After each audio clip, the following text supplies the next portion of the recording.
como les decía, la ley del medicamento, que la pueden googlear, que está dentro de las leyes, para que ustedes la puedan leer. Fíjense que un medicamento no es siempre para tratar una enfermedad como a veces nos imaginamos, sino que también sirve para mitigar, o sea, para aliviar, para calmar, para prevenir y también para diagnosticar. ¿Tá? Y les comentaba hoy, con respecto a esto, corrección o modificación de las funciones fisiológicas, qué es lo que hacen los fármacos. No van a crear ninguna función nueva, sino que van a modificar las existentes. Bueno, vamos a hablar un poquito de estas definiciones ahora. La DCI, que es la Denominación Común Internacional, que es como debemos prescribir nosotros, ¿sí? El Ministerio de Salud Pública nos exige que prescribamos con Denominación Común Internacional, ¿tá? Que por ejemplo, imagínense, es lo que antes se llamaba droga y ahora le decimos principio activo o fármaco, por ejemplo, ibuprofeno, 400 miligramos, amoxicilina, eso es la DCI. Después está el código ATC, que es un código anatómico, terapéutico y químico, que no lo vamos a usar en la prescripción, pero que sepan que existe para cada medicamento. También lo pueden buscar en internet, ponen código ATC, y es un código que está para cada medicamento, y es válido para que sea interpretado en cualquier parte del mundo. Por ejemplo, es números y letras. Para el sistema nervioso central empieza con la N, seguido por ejemplo, 0,1, que son los depresores, y después va seguido de otros números que van afinando hasta llegar al medicamento. Después vamos a hablar un poquito de medicamentos esenciales, qué son, y el rotulado de los mismos. Bueno, según la Organización Mundial de la Salud, los medicamentos esenciales son aquellos que satisfacen las necesidades prioritarias de salud en la población para un sistema básico de atención de salud. En la ley 15.443, el artículo 5, perdón, dice que se consideran medicamentos esenciales aquellos que, debiendo estar disponibles en todo momento, son los más apropiados para el tratamiento de las afecciones mayoritarias de la población, teniendo en cuenta la evolución de las prioridades en materia de atención sanitaria, cambios de la situación epidemiológica, las estructuras y desarrollo de los servicios sanitarios y los progresos que se produzcan en el campo farmacológico y farmacéutico. Evidentemente los medicamentos esenciales van a ser para cada país o para cada región únicos e independientes. Por ejemplo, capaz que en algún país en África un medicamento esencial es medicamento X contra la malaria. En nuestro país, como no hay malaria, no va a ser un medicamento esencial. ¿Qué les parece o cuáles pueden ser medicamentos esenciales en nuestro país, por ejemplo? De acuerdo a las patologías más prevalentes. ¿El ibuprofeno? Algún analgésico, un AINES, puede ser, algún antimicrobiano. ¿Y cuáles son las patologías? Fármacos relacionados a diabetes o a enfermedades cardiovasculares. Muy bien, ahí va. Diabetes, que es prevalente, y las enfermedades cardiovasculares, que son las más prevalentes de todas. Dentro de ellos hay una serie de medicamentos, por ejemplo, un antihipertensivo, un antiarrítmico, un antiaginoso, que se van a considerar medicamentos esenciales y no pueden faltar. Si ustedes quieren, pueden entrar a la página del Ministerio de Salud Pública y allí tienen la lista de medicamentos esenciales para nuestro país. Con respecto al rotulado, en el rotulado es un decreto del año 2007, ¿no?, que dice que el rotulado de estuches, envases y prospectos deberá ser escrito en idioma español y deberá incluir, además de los dispuestos por las reglamentaciones vigentes, la siguiente información. En el estuche, que es el envase secundario, imagínense una caja de un medicamento que adentro tiene el blister. Bueno, el estuche es la caja. Deberá figurar la categoría biofarmacéutica según las siglas LI, LR o LP, que esto me lo van a averiguar ustedes, es una tarea para la clase que viene. ¿Qué significa? ¿Ah? Lo tienen también dentro de este decreto, aparece qué significa. ¿Ah? Les doy una pista: liberación prolongada o liberación retardada. Va a tener que ver un poco con el preparado farmacéutico, ¿sí? La leyenda de medicamento intercambiable, en caso de que lo sea, y en ubicación y resalte que se determinará ese fin para la autoridad sanitaria.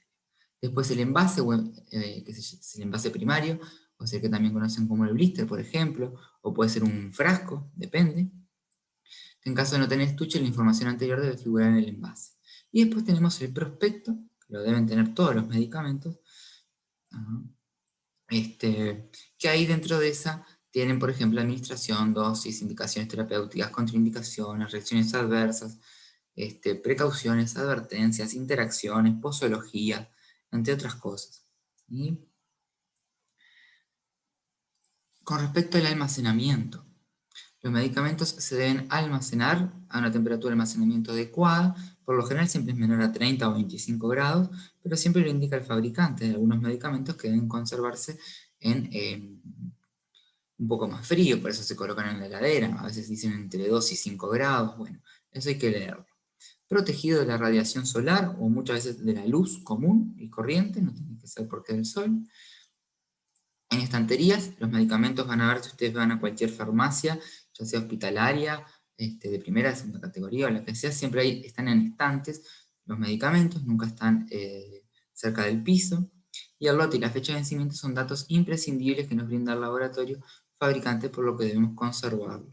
Es fundamental, ¿sí?, que no descarten el envase primario o secundario del medicamento, porque a veces no todos tienen el mismo lote, pueden tener el mismo principio activo, pero a veces hay una falla con alguno de los lotes y se hace una alerta de farmacovigilancia donde se le pide a las personas que tengan el medicamento X con X lote que lo lleven a una farmacia para su devolución o su cambio. Entonces, si ustedes tiraron el envase primario o el secundario donde estaba el lote, lo pasaron las pastillas a un pastillero, pierdan la referencia del lote.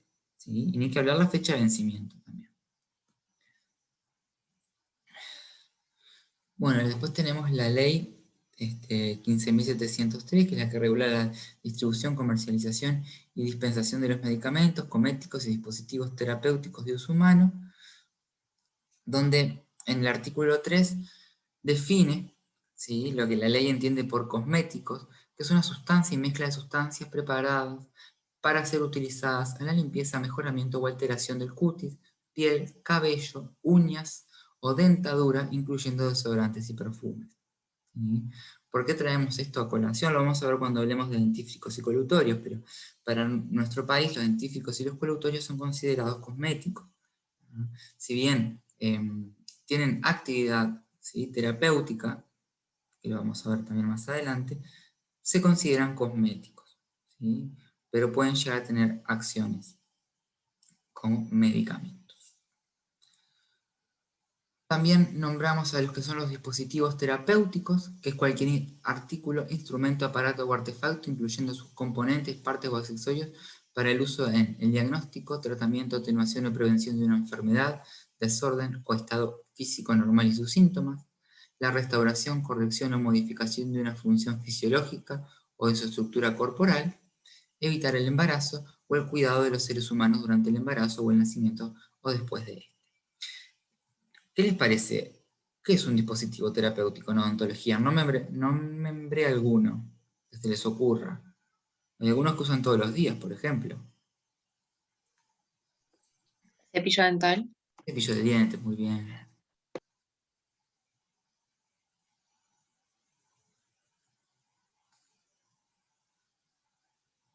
Una sonda. Puede ser también, ahí va. Parte del instrumental que se utiliza se considera dispositivos terapéuticos, ¿sí? Una prótesis, por ejemplo, también, entre otras cosas, porque pueden modificar, por ejemplo, una función fisiológica como la masticación, ¿sí? Todo eso se consideran dispositivos terapéuticos, que están amparados dentro de la ley. Después tenemos lo que es el formulario terapéutico de medicamentos, que también lo pueden entrar a ver. Yo les recomiendo que para familiarizarse entren a la página del Ministerio de Salud Pública o busquen estos términos, ¿sí?, y los vayan viendo. No es que se los vayamos a preguntar de memoria, ni qué medicamento lo integra, ni nada, pero por lo menos para estar un poco más ayornados con la situación socioepidemiológica del país, ¿sí? El formulario terapéutico de medicamentos es una lista positiva de medicamentos de alto valor terapéutico destinada a resolver el tratamiento farmacológico de los problemas sanitarios relevantes, de acuerdo al perfil socioepidemiológico nacional. Entonces no se los pusimos, pero se los nombramos para que los vayan conociendo y ustedes los van a buscar. También otro concepto que es interesante que manejen o que tengan claro es cuando hablamos de un uso extrarrótulo o uso off-label de los medicamentos. ¿Sí? Es cuando se utiliza un medicamento para tratar, por ejemplo, X cosa, para lo que no fue creado o por el que no fue probado en su ensayo clínico. ¿Sí? O sea, lo estamos usando para condiciones diferentes a la que fue autorizado ese medicamento. En odontología a veces se usa, no quiere decir que esté bien, ojo, se llama uso extrarrótulo. Por ejemplo, en odontología a veces se usan las gotas óticas para el tratamiento de afecciones en el oído, que fueron probadas, diseñadas, pasaron por sus ensayos clínicos pertinentes para ser utilizada dentro del conducto auditivo. A veces en odontología, como esas gotitas tienen corticoides y antibióticos, se utilizan dentro de la cámara pulpar, dentro de la cavidad, ¿sí? En alguna necrosis o gangrena. Eso es un uso extrarrótulo, porque dicen, se probó y dio buenos resultados. Bueno, fue eficaz, dio resultados. Ahora nos preguntamos, ¿es seguro? ¿Alguien sabe qué pasa? Nunca se probó, nunca se hicieron quizás estudios que lo avalen. Entonces, no se sabe qué pasa si estoy utilizando gotas para tratar una infección en el oído adentro de un diente. Entonces, en ese caso, es un uso extrarrótulo que puede llegar a ser eficaz, pero no sabemos si es seguro para el paciente. Entonces, cuidado. Otra forma es, por ejemplo, a veces cuando los comprimidos de antibiótico se rayan o se pulverizan, mejor dicho, y se mezcla con suero, con alguna sustancia para generar como una pasta que se lleva dentro de los conductos. Bueno, eso es un uso extrarrótulo. El medicamento está hecho para que se administre por la vía oral, pase por sus etapas en la farmacocinética, se una a los receptores de la bacteria y produzca su acción. Nadie sabe ni nadie nos garantiza que cuando se administre por vía tópica dentro de un diente, eso siga teniendo su utilidad o que sea eficaz y mucho menos que sea seguro, ¿verdad? Entonces, esos son los usos extrarrótulos de los medicamentos.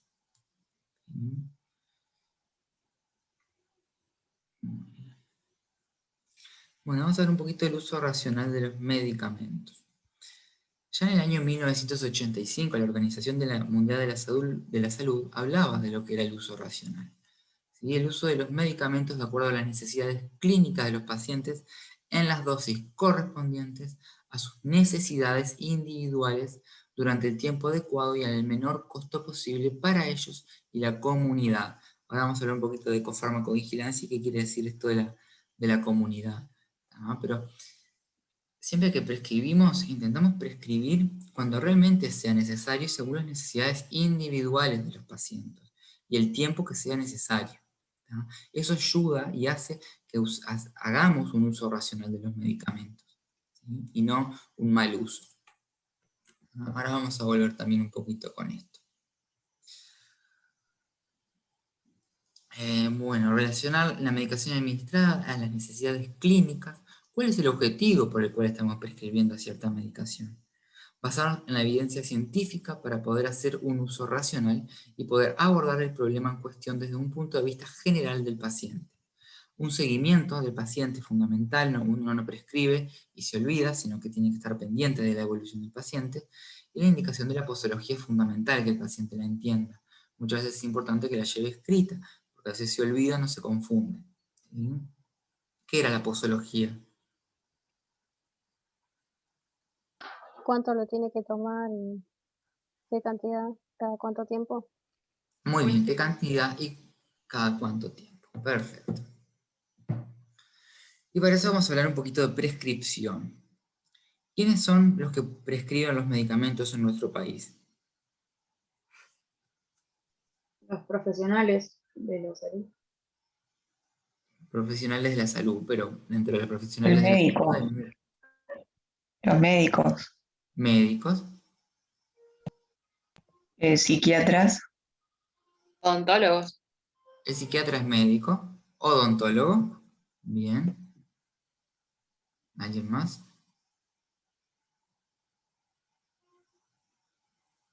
No, muy bien. Médicos y odontólogos son los prescriptores habilitados para humanos en nuestro país.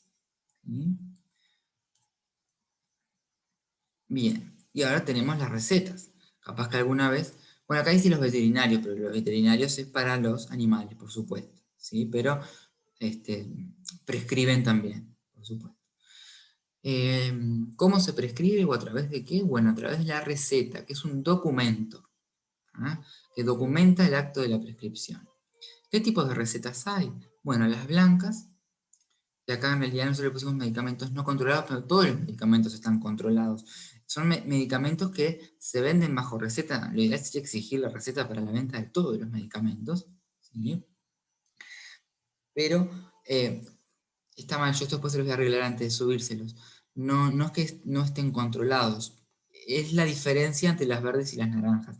¿Qué quiere decir? Las recetas blancas se mandan a hacer a la imprenta, por ejemplo. Cuando ustedes se reciban, se van a mandar a hacer fulanito de tal, le van a poner todos los chirimbolitos que quieran a su receta, y ahí les va a quedar pronta. ¿Ah? Y después la verde o la naranja están reguladas por la entidad sanitaria, que es el Ministerio de Salud Pública, que se deben solicitar al Ministerio. ¿Qué tipo de recetas les parece que puede tener el odontólogo para prescribir? Vamos a ver primero de qué son, para que quede más claro y después me responden. La blanca es para, por ejemplo, los analgésicos antiinflamatorios, los antimicrobianos, antimicóticos, etc. La verde para los psicofármacos, ¿sí? Como las benzodiazepinas, por ejemplo. Y la naranja para los estupefacientes, como los derivados de la morfina o sus derivados. Los odontólogos, ¿qué recetas pueden tener? ¿Están habilitados para prescribir qué medicamento? Las blancas. Blancas. Estoy de acuerdo. ¿Alguna más?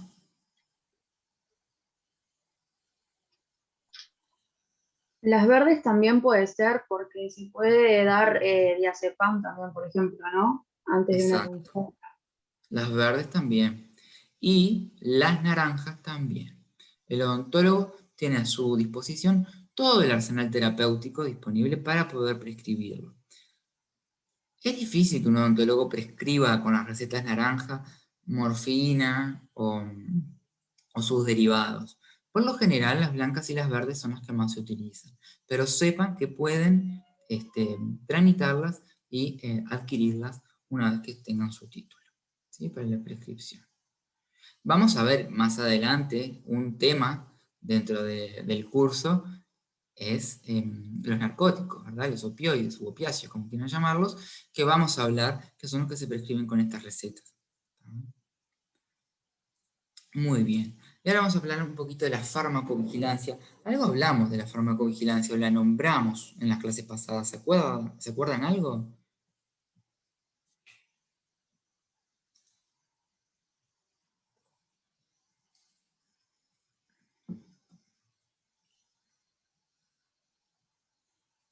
Farmacovigilancia, ¿no les suena cuando hablamos un poquito de ensayos clínicos?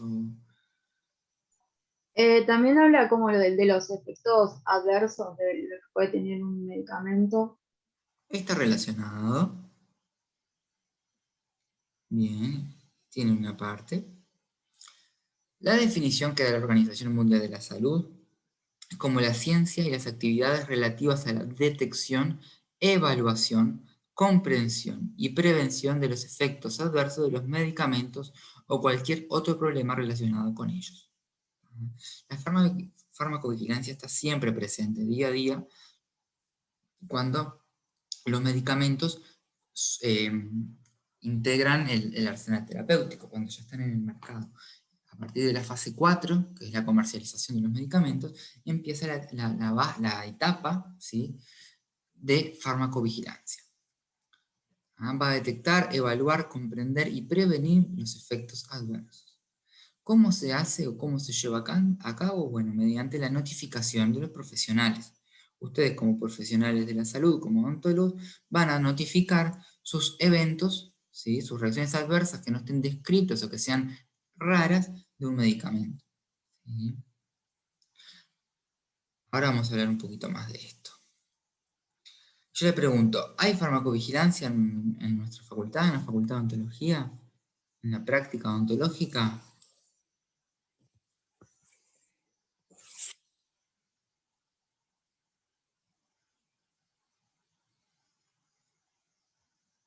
Y sí, tiene que haber. Ahí sí. Sí, claro que sí, tiene que haber, exactamente, como dice la compañera, tiene que haber. Ahora vamos a ver cómo se notifica. Hay un formulario que hay que llenar que ahora se los voy a mostrar. El objetivo final de la farmacovigilancia es el uso racional y seguro de los medicamentos, la evaluación y la comunicación de los riesgos y beneficios de los medicamentos comercializados, y la formación y suministro de información a los consumidores acerca de los medicamentos. ¿Sí? Hay reacciones adversas que van a estar descritas en los prospectos, que cuando se hicieron los ensayos clínicos se supieron, se vieron. Como por ejemplo, supónganse, no sé, cefaleas. Está descrito en el prospecto del medicamento X. Desórdenes gastrointestinales, ¿sí? Entre otras cosas. Esos no va a haber que notificarlos porque ya están descritos, ya se vieron por el medicamento. Ahora, cuando aparece una reacción adversa nueva o diferente es cuando hay que notificarlos. ¿No? Bueno, nodo de odontología de farmacovigilancia. Reportes de reacciones adversas a medicamentos y a materiales dentales y dispositivos terapéuticos odontológicos. ¿Sí? Todo se puede notificar si algo viene mal. El análisis sistemático de estos hechos disminuirá los riesgos y costos del tratamiento, favoreciendo el intercambio interdisciplinario, fomentando el trabajo conjunto del equipo de salud y estimulando y comprometiendo la participación de todos los actores de la sociedad en la administración racional de los tratamientos odontológicos. No solo está la farmacovigilancia, tenemos la cosmetovigilancia, la materiovigilancia y la vigilancia de los dispositivos terapéuticos. Todos ellos tienen su formulario que ustedes pueden ir a la página web de la facultad, ahora se los voy a mostrar, y allí van a tener el formulario. ¿Qué se notifica? Eventos adversos a los medicamentos, fallas terapéuticas, ¿sí? Como imagínense el anestésico local, administran el anestésico local, que ahora lo van a ver cuando comiencen con la clínica de cirugía, y no pasa nada, hay una falla en la respuesta, una falla terapéutica, eso también se notifica, y fallas de calidad, ¿sí?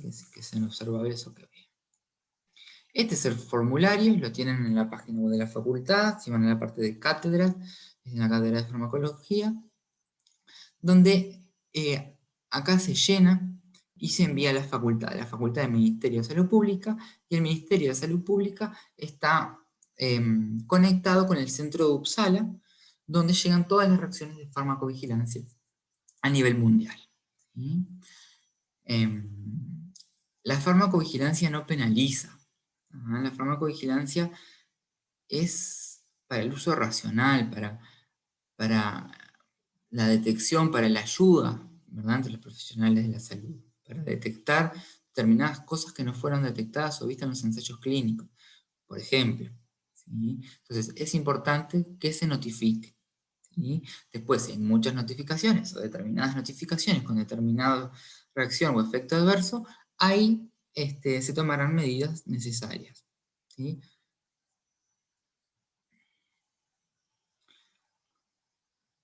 Bueno, y un poquito de la toxicidad y la intoxicación por fármacos. La toxicología lo que estudia son los efectos de las dosis altas de los medicamentos. En realidad, en farmacología, ¿verdad? Porque la toxicología puede ser muy general, no solo va a estudiar lo relacionado con los medicamentos. ¿Qué es lo que muchas veces diferencia a un medicamento de un veneno? Que esto lo decía Paracelso hace muchos años. La dosis. ¿Sí? Un medicamento a la dosis adecuada puede generar una respuesta, ¿sí? Las respuestas que estamos buscando, las respuestas terapéuticas.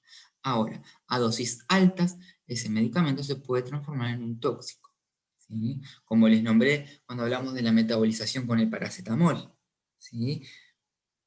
A nivel hepático. ¿Ah? Eso puede producirse.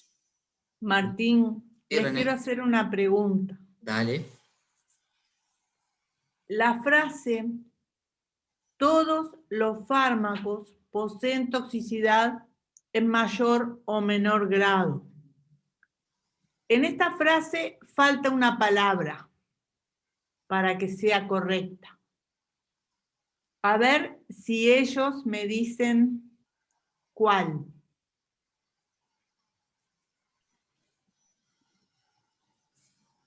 Hablamos de farmacodinamia. ¿Alguien me puede decir qué es la farmacodinamia? Yo grito como que estuviera en el salón de actos. Perdónenme, pero no me acostumbro al Zoom. ¿Alguien me puede decir qué es la farmacodinamia?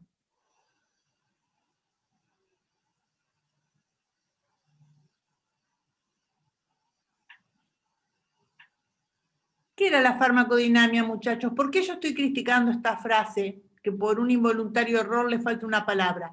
Dice, todos los fármacos poseen toxicidad, en mayor o menor grado.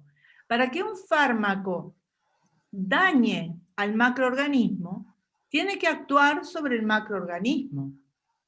La farmacodinamia es, a grandes rasgos, lo que el fármaco le hace al organismo, o sea, todos aquellos cambios bioquímicos y fisiológicos, ¿verdad?, que alteran el protoplasma vivo, que modifican la velocidad de las funciones celulares. Pero si un fármaco actúa, en lugar de sobre el organismo, sobre un microorganismo, no tiene toxicidad directa. Por eso, para algunos antibióticos que no actúan directamente sobre el organismo, no tienen ninguna acción sobre el organismo, actúan solo sobre las bacterias, se dice que no tienen acción farmacodinámica, que tienen acción quimioterápica. Por supuesto que hay otros antibióticos que además de destruir bacterias, pueden tener alguna acción, alguna reacción adversa sobre el macroorganismo. Y ahí decimos que la farmacodinamia de ese antibiótico es adversa. Por eso yo en esta frase pondría, todos los fármacos que actúan sobre receptores que están en efectores del macroorganismo poseen toxicidad en mayor o menor grado, pero los que no tienen acción sobre el macroorganismo no. Ténganlo presente, es muy importante esto que estamos diciendo, ¿sí? Gracias, Martín. Por favor. Bueno, ahora vamos a hablar un poquito, porque ya hablamos, los hemos nombrado, las reacciones adversas a los medicamentos, ¿sí? ¿Qué son o cómo se definen? Bueno, como un acontecimiento nocivo y no intencionado que aparece con el uso de un medicamento a dosis recomendadas, normalmente para la profilaxis, el diagnóstico o el tratamiento de una enfermedad. Implica una relación causal con el medicamento. Tiene que ser causal con el medicamento. La Organización Mundial de la Salud incluye los efectos tóxicos que se producen en presencia de factores que disminuyen la eliminación del fármaco o alteran su metabolización. Ven que siempre, como les decía René, siempre estamos volviendo a farmacocinética o farmacodinamia. Por eso es fundamental que entiendan bien y recuerden en todas las clases lo que ya hemos dado. Esta es una de las clasificaciones de las reacciones adversas, que es de Rowling y Thompson, donde clasifican en tipo A aumentadas, B bizarras o raras, C continuas, D demoradas, E de cese de uso o END, por eso es la E, y F por fallas terapéuticas. Las tipo A, que seguramente sean las más comunes, están relacionadas con el mecanismo de acción del fármaco. Son dependientes de la dosis y aparecen con frecuencia elevada, son predecibles y raramente evolucionan en forma grave. Existen condiciones fisiológicas o patológicas que predisponen la manifestación de estos efectos. El tratamiento de ellas va a ser el ajuste de la dosis. Las RAMs de tipo B, no relacionadas con el mecanismo de acción, no son dosis dependientes, son poco frecuentes impredecibles, pueden ser graves y no suelen ser conocidas antes de su autorización y comercialización. El tratamiento va a ser la suspensión de la medicación. Las reacciones de tipo C se dan en casos de administración prolongada y continua, como farmacodependencia por fenómenos adaptativos celulares. Cuando hablemos de alguno de los medicamentos o fármacos a lo largo del año vamos a volver, ¿sí?, a hablar que es la farmacodependencia, ¿sí?, cómo se producen estos fenómenos adaptativos. Las RAMs de tipo D son relacionadas a una respuesta diferida en el tiempo, son con efectos retardados, ¿sí?, que pasan más adelante. Las E o END relacionadas con el cese de uso, como los síndromes de abstinencia y los efectos rebote, o suspender la medicación. Me imagino que habrán escuchado más de una vez que algún medicamento causa el síndrome de abstinencia o el efecto rebote. Y las RAMs tipo F son las que son de una falla inesperada, la respuesta terapéutica, ¿sí?, y son reacciones originadas por agentes ajenos al principio activo del medicamento.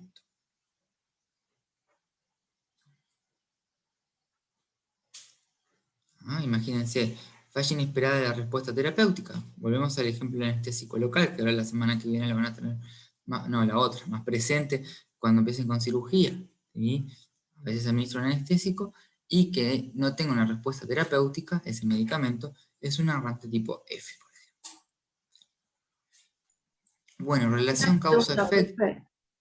¿Perdón? Una pregunta, tenía una duda. Sí, pregunten. Entonces, o sea, la reacción adversa no siempre tiene que ver con la dosis, tiene que ver con esas otras cosas también. Exacto, no siempre tiene que ver con la dosis la reacción adversa. ¿Sí? No siempre tiene que ver con la dosis. Ni se arregla, ni se soluciona ajustando la dosis a veces tampoco. Martín, explícale relación dosis, toxicidad y otro tipo de reacciones. Capaz que viene por ahí. Claro, ¿se acuerdan, por ejemplo, la clase pasada que hablamos de variabilidad biológica, que hablamos de hipersensibilidad o de alergia? Eso tampoco depende de la dosis, por ejemplo, ¿sí? Cuando hay una alergia, ¿sí?, la persona tuvo un encuentro, no sé si era un encuentro, una exposición previa con Exacto. el medicamento o con el alérgico, con el alergénico, y a la segunda vez que tiene la exposición desencadena una reacción alérgica a un medicamento, sin importar la dosis. Ahí no importa si es, imagínense, 1 miligramo del medicamento X o son 100 miligramos, no importa la dosis. ¿No?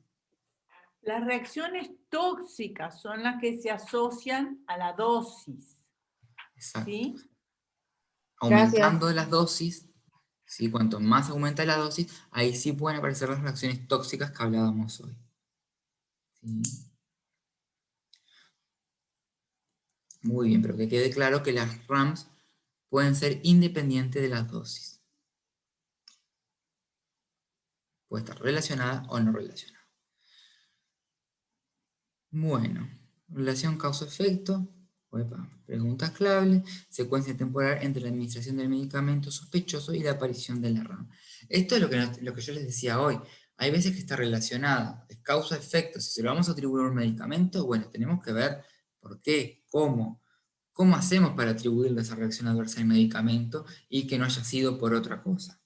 Bueno, para eso hay un algoritmo o una escala, ¿sí?, que es una escala de probabilidad, perdón, que fue descrita por Naranjo para establecer la imputabilidad del medicamento. ¿Sí? A ver, me aparece ahí la tienen. Son una serie de preguntas que tienen un puntaje cada una que ustedes se la tienen que preguntar. Y la probabilidad de una reacción adversa está determinada por el puntaje total. Entonces ustedes vienen al algoritmo de Naranjo y preguntan: ¿existen informes previos concluyentes sobre la reacción adversa? Si es sí, acá +1. ¿Sí? Al final ponen +1. ¿La reacción adversa apareció después de administrarse el fármaco sospechoso? Sí, 2 puntos más. Ya voy 3. ¿La reacción adversa mejoró al interrumpir el tratamiento o al administrar un antagonista específico? Sí, 1. Sumo, 4. Y así voy sumando, contestando estas preguntas. Después, cuando llego a la respuesta final, vengo a la tabla, ¿sí? Y me fijo. Acá abajo lo tienen, o sea, yo se los puse acá. 9 puntos o más, es un evento relacionado con el medicamento. No hay otro. Entre 5 y 8 es probable que la reacción sea causada por el medicamento. De 1 a 4 puntos es posible y 0 puntos o menos es dudoso que el evento se relacione con el medicamento. ¿Ah? Entonces esta es una de las maneras que tenemos para relacionar, ¿sí?, el efecto adverso con el medicamento.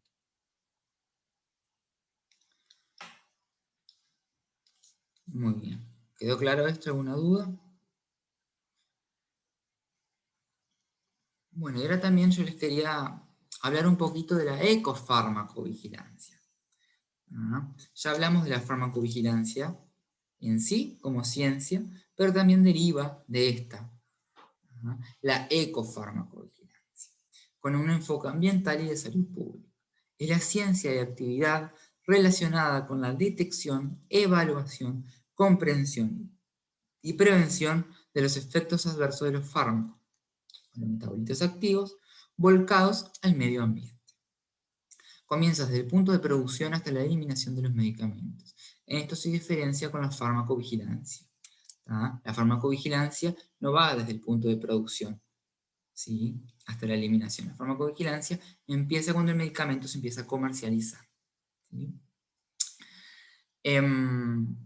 ¿Qué tenemos que tener en cuenta o saber de la ecofarmacovigilancia? Bueno, no es solo el descarte del medicamento. No es que este medicamento no lo uso más o se venció, como lo descarto, que ahora vamos a ver. Sino, acordarse un poquito en farmacocinética, cuando hablamos de metabolización y excreción. Habíamos dicho que podíamos generar metabolitos activos, ¿sí?, o mismo a veces algún metabolito inactivo, ¿no?, y que se elimine por la vía renal o por las heces, ¿verdad?, que se puede eliminar por la orina, y eso luego se va a las aguas residuales. Esa eliminación del medicamento puede tener una afectación sobre el ecosistema, ¿no? Entonces, hay que tener cuidado. A ver, hay cosas que no las podemos evitar. Si hay que tomar un medicamento, hay que tomarlo, y cuando se tiene que eliminar, se tiene que eliminar, ¿sí? Pero es importante que nos enfoquemos, o sobre todo hagamos énfasis en el uso racional, para no prescribir medicamentos que no son necesarios, y en el descarte de los medicamentos. Vías de contaminación: excreción del principio activo o metabolito a través de la orina, liberación directa en el sistema de aguas residuales, medicamentos veterinarios volcados en el suelo y eliminación inadecuada de medicamentos no utilizados o caducos. ¿Cómo eliminan ustedes un medicamento vencido? ¿O cómo se les ocurre si nunca tuvieron que eliminarlo? ¿Qué harían con él? Hay lugares en las mutualistas a veces para desechar tipo medicamentos vencidos y después empresas que se encargan de eso lo hacen tipo, lo desechan. Muy bien, Isabel, esa es una opción. Hay hospitales y mutualistas que tienen unos buzones para los medicamentos. También hay en las farmacias, algunas farmacias tienen buzones, pero les voy a mostrar. Nunca se pueden tirar directamente al sistema de aguas residuales, ¿verdad? Ni en el water, ni por la pileta del baño, ni en la ducha, ni nada, ¿sí? Se descartan como corresponde. ¿Y en facultad dónde se descartan?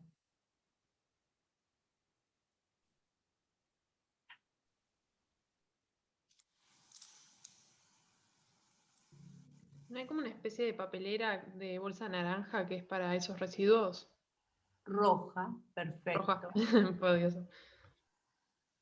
En las clínicas, por ejemplo, hay, a la entrada de las clínicas, hay unos recipientes rojos. O sea, en definitiva, el medicamento, lo puede decir mejor Martín y Camila que yo, pero el medicamento se descarta como los objetos contaminados.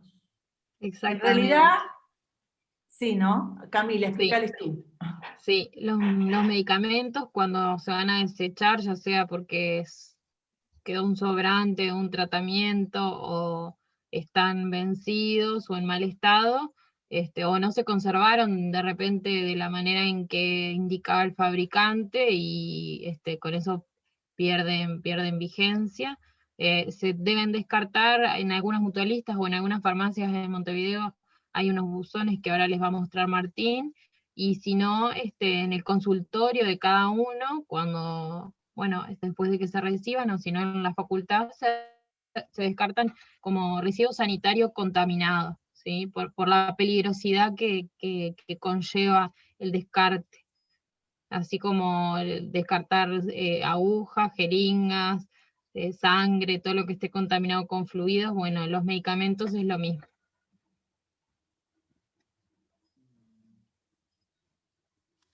Bueno, las consecuencias, ¿sí?, de esto: extinción de especies y desequilibrios en el ecosistema, desarrollo de bacterias resistentes a los antibióticos. ¿Sí? Fíjense si será importante el desecho. Y bueno, y esta acá es una tablita donde les muestra algunas de las cosas que han acontecido con el fármaco. Por ejemplo, en la población de buitres con el diclofenac, que son aves carroñeros, ¿verdad?, que se han alimentado de animales que se les había administrado diclofenac.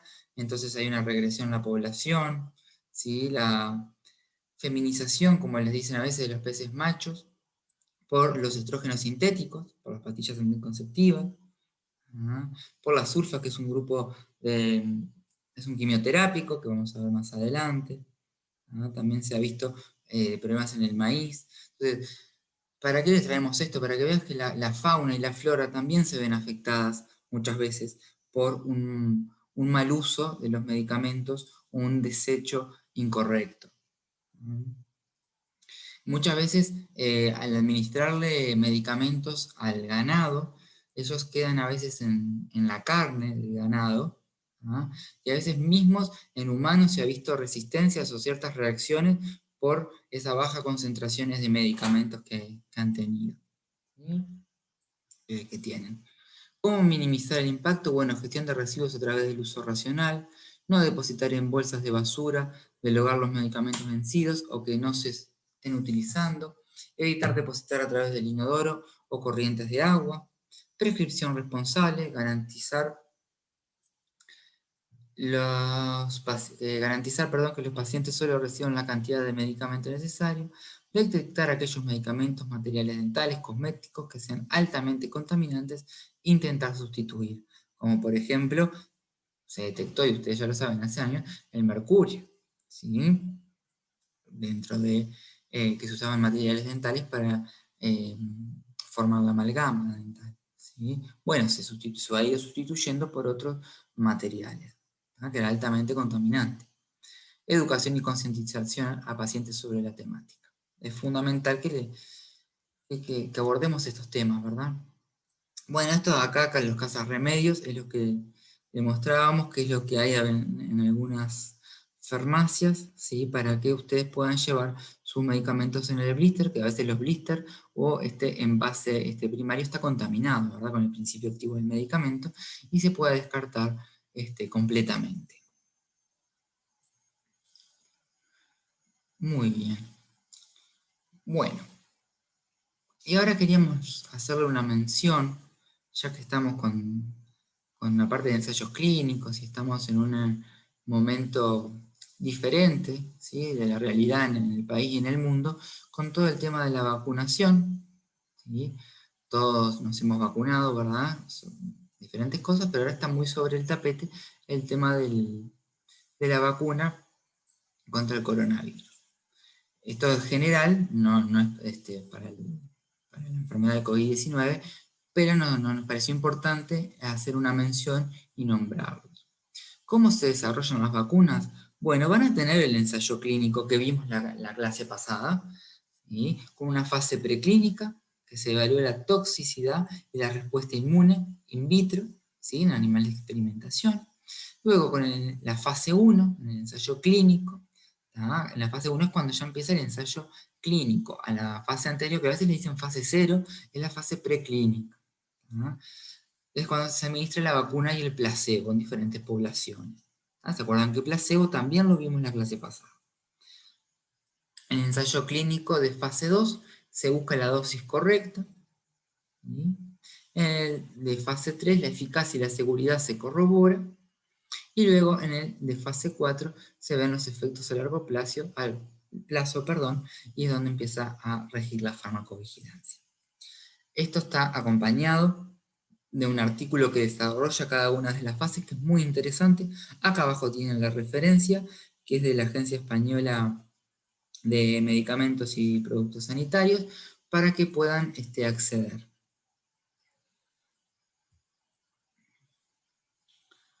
Ahora, ¿cuáles son los ingredientes o qué forma a las vacunas? Bueno, esto, el esquema y la información es acá de la página de la Organización Mundial de la Salud, que ahí tienen la referencia también para que puedan acceder.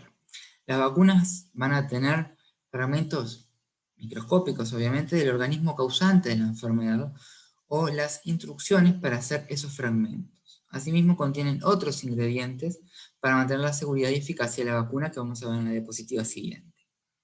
Acá tienen, por ejemplo, supónganse que es un virus, que es un organismo causante de la enfermedad, y se toma una parte, que es el antígeno, que va a colocarse en la vacuna. A veces es un virus atenuado, modificaciones del ARN, etc. Eso es algo que ustedes, estaría bueno que si pueden buscar para la clase que viene, cuáles son los diferentes mecanismos o qué tipos de vacunas hay. El componente principal de la vacuna es el antígeno. El antígeno puede ser una parte ínfima o una versión atenuada e inocua del organismo causante de la enfermedad, de modo que el cuerpo puede aprender, ¿sí?, la manera específica para contrarrestar el organismo sin enfermarse, ¿sí?, para generar lo que conocemos como la inmunidad.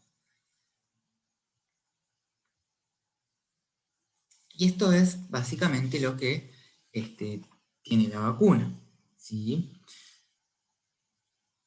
Por ejemplo, conservantes, para evitar la colonización de los microorganismos o la contaminación cuando la vacuna se utiliza en más de una persona. Hay veces que las vacunas vienen con la dosis correcta o la dosis a administrar en un frasco pequeño que tiene la dosis exacta, o hay veces que la vacuna viene en un frasco multidosis, donde se utiliza una jeringa con una aguja estéril, se dosifica en volumen, y se administra. Entonces, en ese caso, la vacuna necesita un conservante.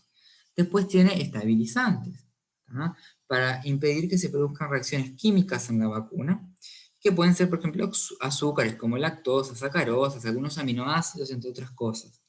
Algunas sustancias tensioactivas que mantienen mezcladas todos los ingredientes de la vacuna y evitan el asentamiento o el aglutinamiento. O sea, que partes de la vacuna queden, por ejemplo, en el fondo o queden en suspendidas en determinadas partes de la solución, ¿sí? Después tienen sustancias residuales, que son sustancias utilizadas durante la fabricación de la vacuna, que no tienen actividad, o sea, son ingredientes inactivos. Un diluyente, para que se diluya la vacuna,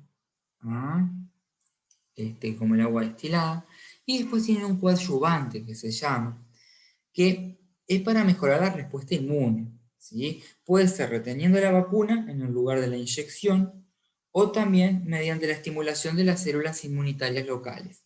Dentro de este coadyuvante están las sales de aluminio, ¿sí? A veces van a ver que el tema del aluminio a veces está un poco más en el tapete. En este caso, cuando uno pone en la balanza riesgo-beneficio o costo-beneficio, evidentemente es mayor el beneficio a que el riesgo de que tengan aluminio. El aluminio es asociado muchas veces con la carcinogénesis, sobre todo cuando se ha utilizado en antitranspirantes, ¿sí?, que se ha relacionado, y hay evidencia que lo relaciona con el cáncer de mama. Pero en las vacunas, evidentemente, es mayor el beneficio de que tengan el aluminio como coadyuvante de la respuesta inmune a que no lo tengan. ¿Sí?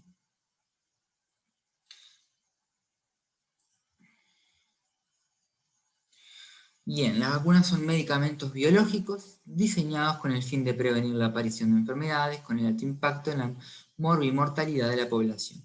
Si bien son productos seguros, al igual que para otros medicamentos, es importante vigilar la aparición de eventos adversos vinculados a su uso. Por lo general son muy seguras las vacunas. Pero, y con respecto a algo que decía ahí en la página de la OMS o de la AEMS, ahora no me recuerdo en cuál, tengan en cuenta que, por ejemplo, hablando de la vacuna puntual, ¿sí?, contra la enfermedad del COVID-19,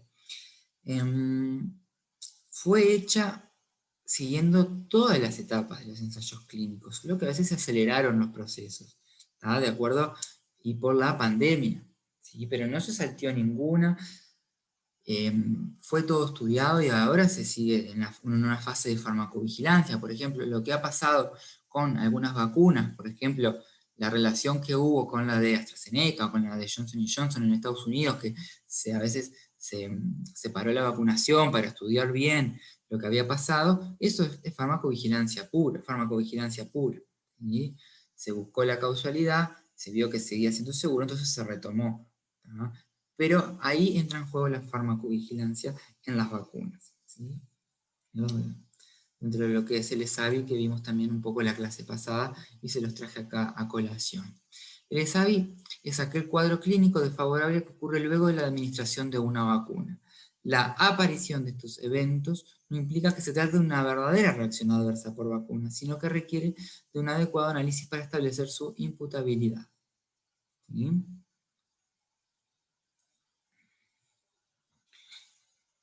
Bueno, y acá básicamente lo que tiene la notificación del SAVI permitirá su análisis y establecer el nivel de causalidad con los eventos y su relación, o no con la vacunación. Los resultados posibles de la investigación son 3. Que el evento definitivamente no esté relacionado con la vacunación. Ahora, si el evento está relacionado con la vacunación, puede estar relacionado con los aspectos operativos del programa cuando los eventos son ocasionados por una o más de los siguientes errores, como dosis administrada, métodos de administración incorrecta, inadecuada utilización de agujas o jeringas, problemas en la reconstitución de las vacunas, entre otras cosas. Después puede estar relacionado con la vacuna, que son eventos individuales y son los menos frecuentes de los relacionados con la vacuna, que pueden relacionarse directamente con el componente activo, con los excipientes o coadyuvantes, y el evento no concluyente, cuando no es posible determinar causalidad y no es posible descartar otras causas, por ser síntomas y o signos que pueden ser parte de la enfermedad de otra etiología, como sea infecciosa, inmunológica u otra. Entonces, estas son las posibilidades, ¿sí?, de esos eventos a la hora de la vacunación. Muy bien. ¿Tienen alguna duda de esto último? Porque después yo quería volver sobre algo que no nombré a la hora de prescripción. Dígame si tienen alguna pregunta o algo de lo que hablamos recién de las vacunas.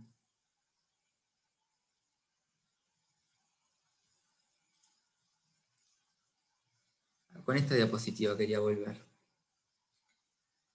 Porque hablamos de las recetas blancas, ¿verdad? Pero no dijimos cómo se hace una receta blanca, cómo se prescribe. ¿Qué hay que poner en la receta blanca? ¿Alguien sabe? ¿O me pueden decir qué se les ocurre? La fecha, el nombre del paciente, la cédula y el medicamento y la dosis que recibe. Bueno, ahí hay unas cuantas cosas que están bien. Fecha, nombre del paciente. También el ministerio, esto lo pide el Ministerio de Salud Pública, ¿verdad? Pide edad, sexo, que prescribamos por DCI, de denominación común internacional, que se las mostré hoy al principio, ¿se acuerdan? Que podía ser, por ejemplo, amoxicilina, ibuprofeno, ácido acetilsalicílico, clonicinato de lisina, lo que sea, ¿sí? La dosis administrada y la vía. ¿No? La vía de administración es fundamental.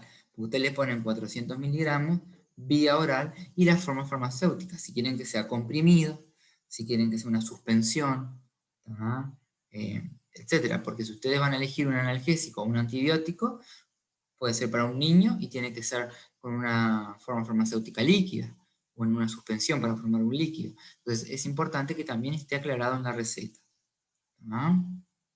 Y también la frecuencia, no sé si es cada 12 horas, cada 8 horas, cada 6. Eso se le va a decir al paciente, se le puede poner en otra y se le anota la posología. Por ejemplo, tienen que tomar 400 miligramos cada 8 horas por 3 días. ¿Sí? Eso se lo dicen al paciente. ¿No? Y es bueno también marcar en la receta el número de comprimidos muchas veces. Ustedes pues van a saber, pero los antimicrobianos a veces vienen por tantos comprimidos. Entonces ustedes le ponen por 16 comprimidos, 21 comprimidos, de acuerdo a lo que ustedes quieran que sea la duración del tratamiento. ¿Ah? Las indicaciones se dan al paciente. No sé si René, Camila, que están por ahí, quieren decir algo más, hacerles alguna pregunta.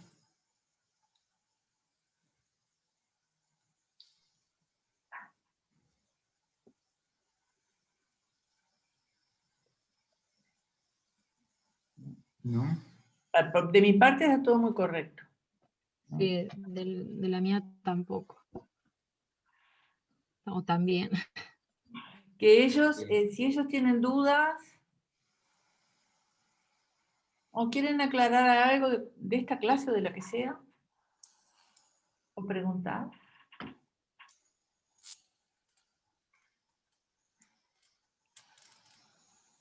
Para mí está bastante claro todo. Bueno, Perfecto. Cualquier cosa escriben por Eva. Nosotros les contestamos siempre. exacto. La clase pasada. A ver. ¿Qué dijo? No le escuché, Martín. Sí, no se escuchó. ¿Cuándo va a estar subida la clase de la semana pasada? Bueno, he subido esa ¿Cuál, que perdón? ¿Cuál clase estás hablando? farmacodinamia y ensayos clínicos, creo que fue. Sí. Sí, eso. Lo que pasa que era tan grande que yo se la pasé a Isabel. Isabel, ¿estás por ahí? Y yo se la pasé a la delegada la clase porque no la podía, como todavía no me ampliaron la capacidad de la plataforma, el archivo tenía 270 megabytes, entonces se lo pasé a Isabel porque no la podía subir a la plataforma. Y otra cosa, una compañera, no sé si alguna de las demás compañeras avisó, pero Rosina no podía asistir porque tenía la hora de vacuna. No importa, puede venir en cualquier horario, a cualquier grupo. Yo le digo. A veces cuando no encuentran la clase original, ahora me estaban preguntando por la clase original, no me acuerdo cuál era. Si alguna clase por algún problema no se puede subir,